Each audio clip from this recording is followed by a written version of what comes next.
Le livre de Job, chapitre 33.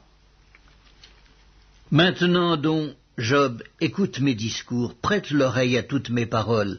Voici, j'ouvre la bouche, ma langue se remue dans mon palais, c'est avec droiture de cœur que je vais parler, c'est la vérité pure qu'exprimeront mes lèvres. L'Esprit de Dieu m'a créé, et le souffle du Tout-Puissant m'anime. Si tu le peux, réponds-moi, défends ta cause, tiens-toi prêt.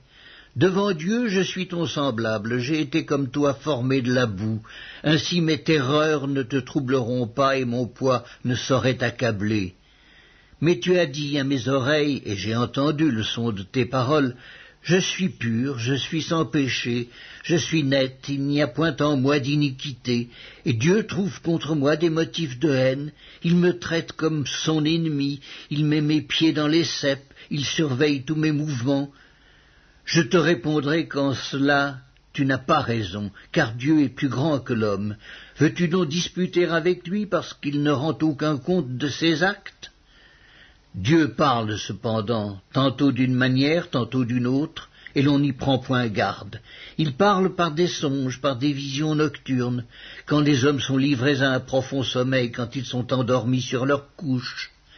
Alors il leur donne des avertissements et met le sceau à ses instructions, afin de détourner l'homme du mal et de le préserver de l'orgueil, afin de garantir son âme de la fausse et sa vie des coups du glaive. Par la douleur aussi l'homme est repris sur sa couche, quand une lutte continue vient agiter ses os. Alors il prend en dégoût le pain, même les aliments les plus exquis. Sa chair se consume et disparaît, ses os qu'on ne voyait pas sont mis à nu, son âme s'approche de la fosse et sa vie des messagers de la mort. Mais s'il se trouve pour lui un ange intercesseur, un d'entre les 1000 qui annoncent à l'homme la voie qu'il doit suivre, Dieu a compassion de lui et dit à l'ange, délivre-le, afin qu'il ne descende pas dans la fosse.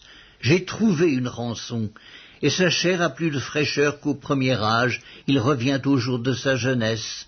Il adresse à Dieu sa prière, et Dieu lui est propice, lui laisse voir sa face avec joie, et lui rend son innocence.